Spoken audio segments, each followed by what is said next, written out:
I've been bugging your partner to get on the show as well, and he keeps telling me he's going to, but I've managed to get you first. So there you go. How about that? Surprise. Well, I have to talk to him. I thought he had come on this show before. No, I don't think. Maybe in its original iteration years ago. Maybe. Let's dig in then to your return to WWE recently. I've got a few things I want to talk about, but first, let's address what happened this week, right? Because everyone was kind of like, what happened with the finish? And then people were worried that you were hurt. It seems like you're okay, right? So talk us through. I'm okay. I think I'm okay. Honestly, I don't know. I rolled back to count 1, 2. There was no count. And she obviously, whatever, went to go lock back in the Asuka lock. And I think in those moments, here's the thing, is that it is a dangerous sport, and we have to be very careful. You know what I mean? We and the refs do their job, and that's kind of their job, is to protect us and make sure that it never goes too far or no one ever gets hurt. And so he made his decision based on what he thought was a reality, and that I was hurt and that I couldn't continue. And that's unfortunate for me. But I feel like, for me, I go like, I felt like I could continue, and, it's an unfortunate loss, but it's not a real loss. Let's face it. Yeah. I guess it is, because it was the final decision, but what can I do at this point? What can I do? Yeah. Besides going there and throw a fit on Monday. Yeah. Well, I think you got grounds for a rematch. For sure. For sure. Yes. I think that was what people were kind of confused with, right? Like, it was like, did the ref think you tapped? It was like, was she hurt? So that was, he made the decision based on thinking that you were hurt, right? Mm-hmm. And and I guess, it's in those moments too, it's hard to tell, that line, like, if you are hurt or if you're not hurt. And if it couldn't have just been, or if it can't just be his call, it must have been, whoever thought I was hurt. And if they were trying to protect me and make sure it wasn't, concussions are a real thing, and it's a real dangerous, what we do as a sport. Yes, it's very dangerous what we do out there. And so, if someone gets a concussion, not only can they not wrestle the rest of that match, but they could possibly never wrestle again. Yeah. Depending on the brain damage, like how much. I mean, it's the same with football. It's the same with any sport. So obviously we have to be very careful with that. And I get it. And it's unfortunate for me. And that's stinky, but I'm fine. My nose hurts a little bit from that knee lift. I'm going to be honest. I'm looking for the swelling. All right, okay. Oh, it's always been a little crooked. We don't have to talk about that. Yeah, don't trust me. Leave me and my nose alone out of this. Yeah, it's like that was earlier on. Now it's like. Oh. But we obviously saw you come back kind of just prior to the Thunderdome era, I'm going to call it. Now, this is just me talking. I was a little bit like, hang on a minute. So you're a 6-time world champion. And it felt like your match, you weren't really like the spotlight of it. Like you could be forgiven. Like a 6-time world champion man might have, he would have had a grand return, right? It felt like to me, they obviously had the angle at ringside while your match was going on. Right. That really didn't mean, make you the focus. Did it bother you at all? Like it bothered some of the fans? Of course it did. Of course it did. Because I feel like, I've been gone at that point for about 1.5 years with my injury and working hard. And I'd come back and did commentary and tried to learn some stuff behind the scenes. And it's all about growing for me. And I recognize that. And I want to learn as much as I can because I love the business. I love every aspect of it. And I want to know all about it. And that's a whole different dynamic that as a wrestler, you don't study. You don't study the production side, the creative side, except for your personal interest, your own creative, and so yeah, that was really, really fascinating to me. But then I was like really working hard to come back, and because I recognize too that where I'm at in my life, I've been in the locker room for so long. I debuted 15 years ago on WWE television, so I've grown so much as a performer, and I feel like I'm really love trying to help anyone, some of the girls in the locker room, or at least anyone that wants my help or deems it, worthy, I suppose. But I love the ability to be able to do that. And so, but I also know that, my son's 5 and I want to be able to go when he's playing baseball, soccer, football, whatever. They're the same to you. I know they're not over here, but, as I probably don't want to be in the ring 5 years from now, full time. Because I've proven so much to myself and to my fans, but I did want to come back to WWE this one last run, when I came back after the Asuka match and to do something monumental, to really be like, okay, that's who Mickie James is, who she always was. Because I didn't even think I would get a chance to come back to WWE in the first place. You just never know. And so I was already feeling so great about that. And I've been able to work with so many awesome women in this like journey. But I don't think I had carved out a little thing just for myself, just for Mickie James to go like, okay, that's it. I'm awesome. Okay. That's all. I've done it. That's it. Very cool to see where he's come from, sort of Magnus to Nick Aldis. Do you know what I mean? Like it's amazing. It's amazing. I'm so proud of him. Yeah.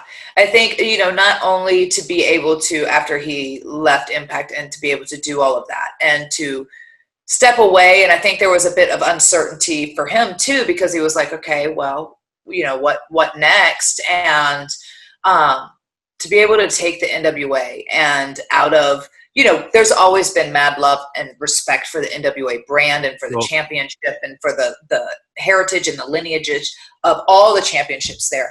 But it had become a brand, even from what I remember, like prior to getting hired, of there were the pockets. There was like NWA here, NWA there, a couple like little things, but they weren't truly working together like it used to, back along where the backbone of the NWA territories. Yes. And so it was really cool to see Billy take that risk and to want to take the brand, you know what I mean? And then to pick Nick, and Nick is so passionate, and he's, really dedicated himself to like really trying to build this brand with Billy. And I just think that they've done a great job. I think that the, stuff on the 10 Pounds of Gold series was awesome. It was so unique and original that nothing had really been done like that before. And now you're seeing a lot more, you know what I mean? That type of shooting style, that 30 for 30 kind of like that real life, but then making it build up too, it's cool. It's really, really cool. And he's doing a great job as champion. Absolutely. And he's a great dad. He's doing a great job as a dad, just killing it. Just praise everywhere. He's killing it everywhere. I love everybody. Well, let's talk about more awesome things then, because we just obviously circling back to you and Asuka. That is how you kind of returned to the company. I popped huge when it was like Mickie James and Asuka and Takeover. I was like, wow, like I didn't expect it, right? Like I don't think a lot of people didn't. Talk to me about how the opportunity arose for that to happen again. It was out of nowhere, honestly. It was so random. I think that after I had Donovan, I was kind of reset. I wasn't for sure. I didn't sign back with TNA like real full time. And I kind of slowed down some of my bookings on the independents. I tried to go back to WWE prior to having Donovan. And so I'd kind of even almost given up on that possibility as even a thing for me at that point. So I was really almost at a stage in my career then, I think, right before that call, where I go like, you know what, I have done, I should be very, very proud of my career. It's always that competitive side of you where you just feel like you have something to prove, but I go like, I should be really, really proud. And I think that I've done a lot more than I ever expected, or like, and that a lot of people, than a lot of people ever should. And I shouldn't have to feel that. So even if I kind of just step away now, it should be fine. And it'll be fine.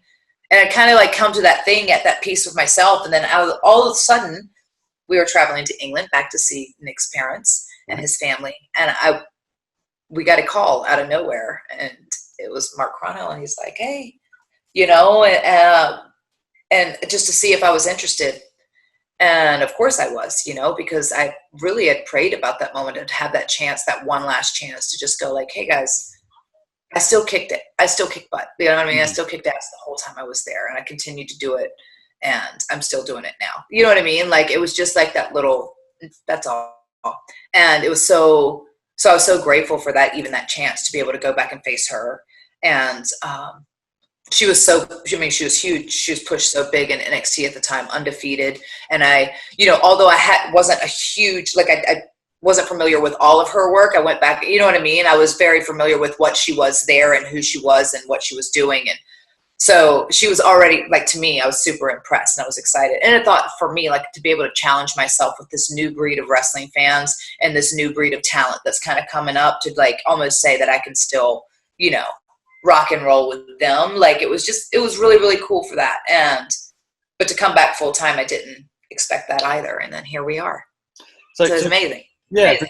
Presumably, is it like so Triple H is kind of the guy pulling the strings on the return, and he wants you in, obviously, in for NXT. But then for the main, I don't really know. I don't know if it was just a random idea because Asuka had kind of run through the entire locker room. She'd beaten everyone, and so maybe they thought like, hey, it might be cool to bring back like a female legend of sorts to face her, someone that they don't expect, someone that's not really been doing a whole lot of anything. Because I really hadn't. I was doing like some Comic-Cons and a few matches here and there. I really wasn't. I was just kind of doing what felt right, like maybe once a month or something. I don't know. But yeah, so maybe it was just that. And then I honestly, I was so thankful that they even called me, like it was just, it felt good because then it felt like, oh, they do remember and like, look at me at some type of high regard to immediately come in a championship match of who is super their champion at the moment. So yeah, I mean, it was great. And Hunter then called me after, and Hunter was the one who called me and say, hey, we really think that, we want to bring you back full time. If you're interested, would you be interested? I was like, of course I would. I am. Absolutely. Absolutely. Thank you. So that day I was out at the farm. I was cleaning horse stalls when he called me. Literally. Talk about a 180. No, I'm out there with the pitchfork. Oh, God. Hunter's calling me. What? It was kind of awesome though when you did come back because you came in. You talked about helping women earlier, and you were immediately inserted with Alexa, who was obviously kind of putting together her early reigns as a world champion at that point. So did you? And it's fair to say you're from kind of two different eras of women in the WWE of how they've been portrayed and presented. So how when you're fitting back into that locker room straight away, did you feel like I guess the veteran and like the respect and all that stuff? How was it immediately coming back in? I don't know. I still feel like respect is earned. I'm still in that. Like I feel like who's to say? Not everybody. I would hope that there is that love, and I know that there are certain women and a lot of the women that love me, and I feel like they respect me and they're so sweet, and I have a great time with them. And I try to look at them as sisters, just like I did every locker room, you know what I mean? And we all have to support each other, and we all have to take care of each other in a sense, you know what I mean? So hopefully it was interesting. It was interesting because I was there at NXT when Alexa, I think she must have just come in, and I went down to help work with the NXT girls for like a week or so, just train with them and work with them. And I remember seeing her then, and she was still new to NXT, to see how far she had come since then. And I think Alexa's money on the mic. I think she's incredible. I think she's awesome. I love her. And we had so much fun. Like we had good chemistry out there together. We bounced and we played off each other, especially with Foxy in the mix too. And then all three of us could kind of like, our personalities were so quirky, and it just brought, the best I think out of everyone. It helped everybody be more comfortable in that, in those elements. So. And, another thing, and we're again talking about awesome moments, and I'm going to imagine you've talked about this a lot. Your old bestie Trish Stratus, that Rumble moment was so good. Like just the way that, and you could kind of like see it in both your faces too. That the reaction was just like, you know what I mean, like from the ground up. It was amazing. As soon as that happens, is there no way to tempt Trish and say, "Come on, let's just do this again"? Like there's money there. One last time. Hey, well. There could be an Evolution 2 pay-per-view. Right. If we scream about it loud enough. I don't know. But maybe if we like really just talk to her, coax her, sugarcoat it all.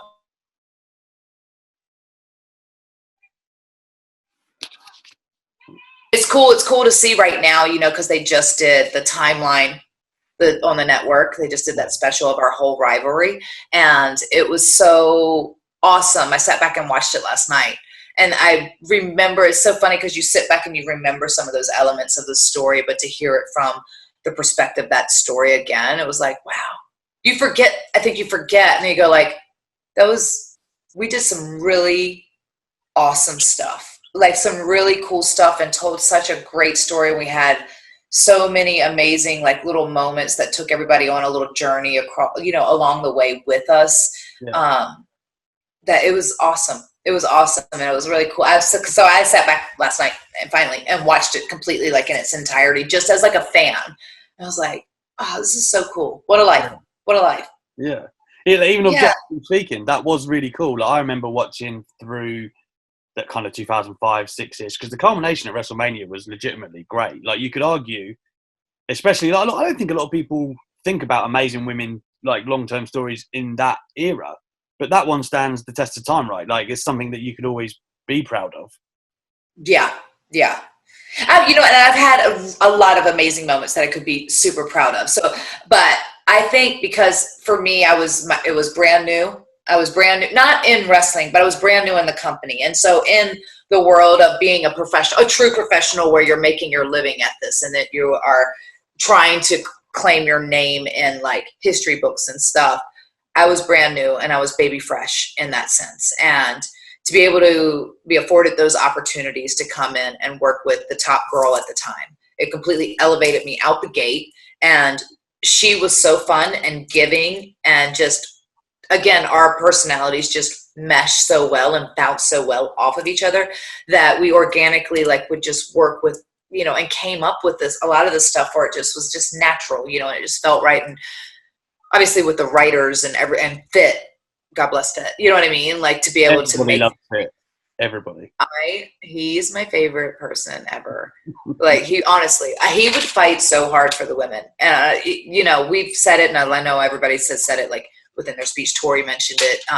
But he loved us and fought for us when nobody else would, when nobody else was fighting for us. And that's why we got a lot of those cool opportunities to be able to do those things, or, the Falls Count Anywhere match with Melina and stuff like these, to really start pushing those barriers and breaking the barriers for the women. Or like when Trish and Amy, were the main event, and like, he helped us so much to grow, because he's like, no, our girls kick butt. Like, they're more than just the eye candy. We have that, but we have some really amazing women who can go out there and go, and not just go for women, but just go. Yeah. And so it was we adore. Yeah. Everyone loves Fit. He's so great. Yeah, he's the best. I really do. But Trish, yes, it was awesome, and it was awesome to be able to tell that story and take him on that journey, and then culminate my first WrestleMania, and to have that kind of energy at WrestleMania. You know what I mean? And it was my first WrestleMania, so it was the first one I'd ever even experienced, even live as a fan or anything. So to hear that type of crowd eruption and those reactions was like completely, the word electrifying gets thrown around, but I was just so overwhelmed and so lost in those moments of like, you could see it. You can see it in the match of like where we both, I think we just got lost in it, because we felt those reactions tell us that we're doing something right. And so then to see it come full circle, and for this moment at the Rumble where it almost didn't happen, to then happen where we come face to face, and the people to still react and to care. It just made us, it was like that, a reassurance that, you know what, we were right. Like, we did do something good, and we did do something right for the women. And it was awesome. Who pitched it beforehand, and was there any kind of, did anyone after go like, damn, that was a moment backstage? Like, is there a lot I think that it was one of those things, because we just weren't originally supposed to be in the ring together, and we just kind of went, and we were like, I feel like we're missing out on a really key moment, because obviously there's current storylines that are happening now, and this is just perhaps an element to, it's taken us as far as the evolution and stuff, to how far women's wrestling's come since then. But those key building and moments are like the matches with Beth, or even like Layla and Michelle McCool with that whole Piggy James, those things, those emotional roller coasters, that's just within my own career, but the women who have paved the way since then. We sometimes forget, like, just because it's taken us so long to get here, about some of that stuff, that how it took us to get there, and how special those moments were for us as fans, and for, just the history in that sense, the same way it is for the men. But yeah, it wasn't until, I'm so thankful that we fought for it, and so thankful that there was that moment to go like, okay, it's just the two of us. Yeah. And then the people reacted, and it was just like, oh, thank you. Oh, thank God. And oh, thank you. Like, this is amazing. This is right. And you can see the genuine like smiles come across our face. So we're like, oh, yes. Okay. It was good. We are good. We knew it. We knew it all along. I knew it, but thank you. I'm so grateful. I know you've got a little venture going on at the moment that I want to get some of your thoughts on as well. Let some of the people in the UK know all about what you're up to at the moment.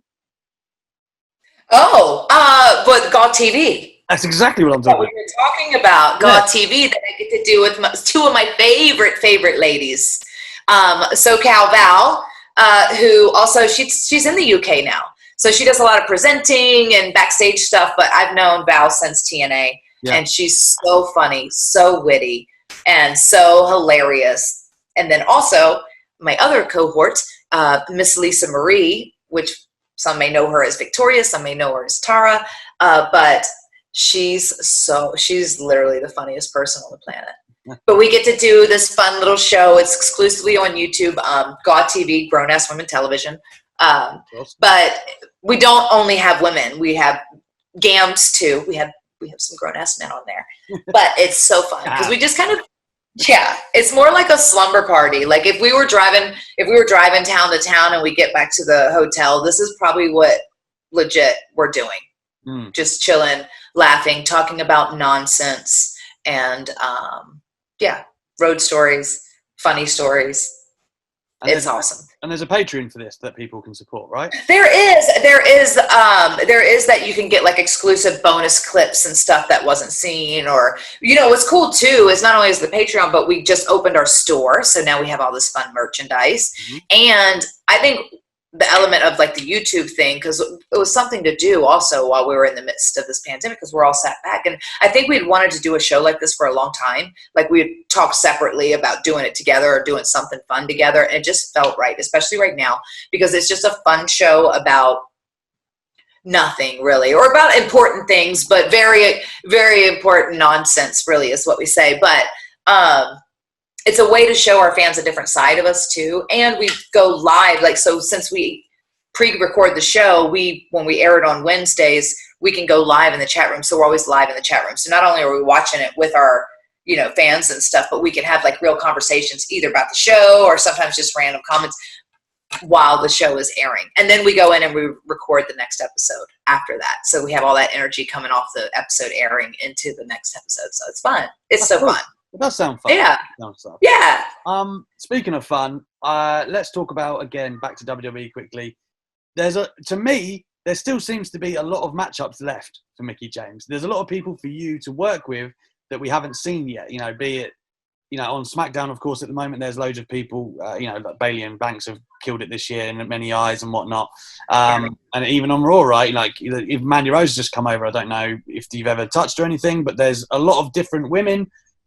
And I don't know if we've had a real kind of long story for you since, well, we were talking about earlier, like the Alexa Bliss stuff and some stuff that came out of that. Is there anything, I hate to put you on the spot like this, have you pitched for to work with anyone, or just generally, who would you love to work with the most, I guess? That's so hard. That's difficult. I know. Because I think here's the difference is that every single woman, for the most part, we have in our locker room, they're there for a reason. They're all so talented and brilliant and beautiful, and they shine so bright. I love the idea of like those compelling storylines. So that's the thing. And if I was to sit here and list all the matches that I haven't had that I would love to have, the stories that I would love to have, and I could say a different girl every time, you know what I mean? Because it's just all about those things. And I think it's so brilliant what the girls are allowed to do and what is perceived as capable for the women now, and how much that has changed, And so I think it's just given the women so many more opportunities to shine and to be able to do things that they were perhaps never allowed to do before. And so that's awesome. That's awesome. I think if I was to face them all, I would be there forever. Yeah. That's unless I just have a series of one-offs. Yeah, exactly. Like around. No, I think Bayley as a heel right now is awesome. I love her. I've always loved Bayley. I think she's so talented. She's so funny, and she's genuinely just such a great person. I love Sasha. Their stuff together has always been amazing. They just work so hard, and I think because there's that genuine like love and respect on a real level that it transcends in the ring. And that's what matters. I've never been in the ring with Charlotte. I've never faced her. I would love to lock horns with her. I have wrestled with Mandy Rose. I know she just came over to Raw, so this is going to be fun. But I wrestled her when she first came in with Absolution and worked with her then. So that would probably be the last time I really worked with her. So, yeah, Naomi. I think she's just so explosive and exciting and fun to watch, and her entrance is amazing, and she's incredibly gifted and talented. I would love to work with her because I just love doing different style matches that I don't like. I'm not that person. I'm not the one that's going to flip, flop, and fly all over the place. I have my Thez press off the top. You know, I might get a crossbody or a missile drop kick or a flying clothesline. You know, that's a big arsenal. It's amazing to me though, but I love being able to, you know, that's the kind of stuff of like those types of challenging matches of like, because everybody's style is so different that you can make certain magic because you also have your own style and you can tell a certain.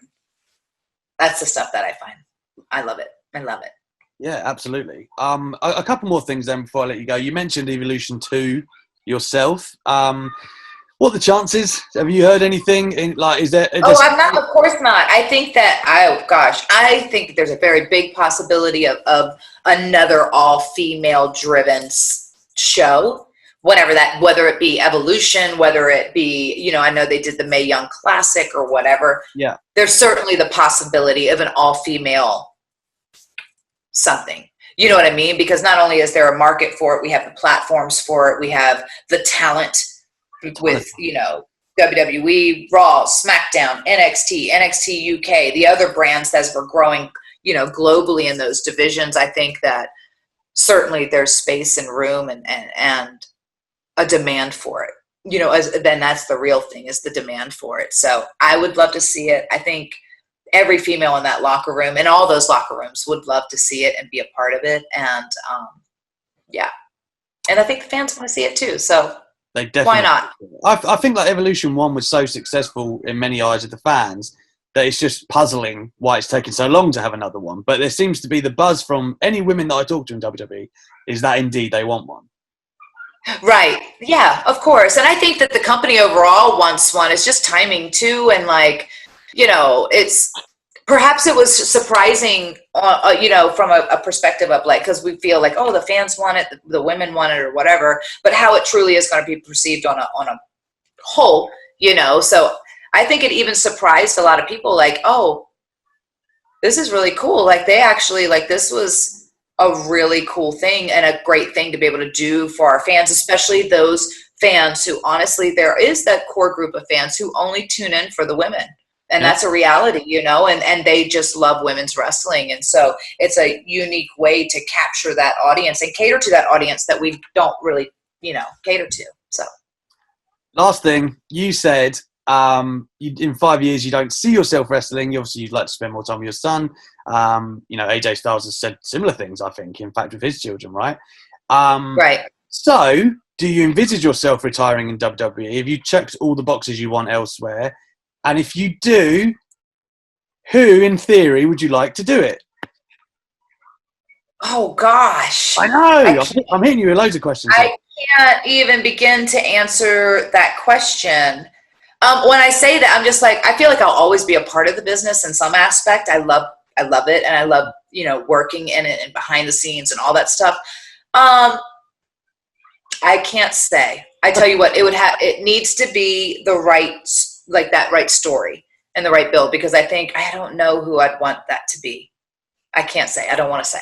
Because it's funny, like you look at like Kurt Angle wanted John Cena, right? And then obviously because of the story, he got Baron Corbin. Now it's nothing against anyone, but obviously what he wanted and what he got were different. So it's just interesting, I guess, to think about who would mean more to people, I guess, and like the stories there, I guess. True. But I also, you know, and this is just old school mentality for me too. Like, I think that there is something to, as if you are walking out the door and you're taking away that position in the locker room, that leveling someone up on your way out is the right thing to do. And that's why I always say it's about the story for me. You know what I mean? Because it's about, I know what has always worked for me, and what has always like gotten that genuine emotion and reaction from me was like the stories in between. And so it wasn't just the match. Like, we can all go out there and have, I mean, we're professionals, we're quote unquote the best in the world. Like, any given woman in that locker room can go out there and have a 5-star match. You know what I mean? So to me, that's not the thing that makes people care forever. You know what I mean? So to be able to have that moment, to like have that thing, to have whatever, to send me, to make me happy, I guess. No, I'm just kidding. But to have that one thing, but also in that same respect, an equal thing for my opponent that even takes her to that next level on her journey. You know what I mean? That steps, because that's, I don't know. It's a strange business, you know, and I'm always, and maybe it's because it is that, like, I don't know if it's just old school mentality or just the passion for wrestling in general. Like, that's, I feel like always the just thing, right? Yeah, it makes sense. It makes sense. Now, listen, you're talking about putting people over on the way out, but I'd like to see another Mickie James title run. I'm just saying it. I want to see. Yeah, you're going to see that. You are going to see that. I'm tying Trish. I know it's like the longest rivalry ever. We hashtagged it. It's a thing. But I will tie her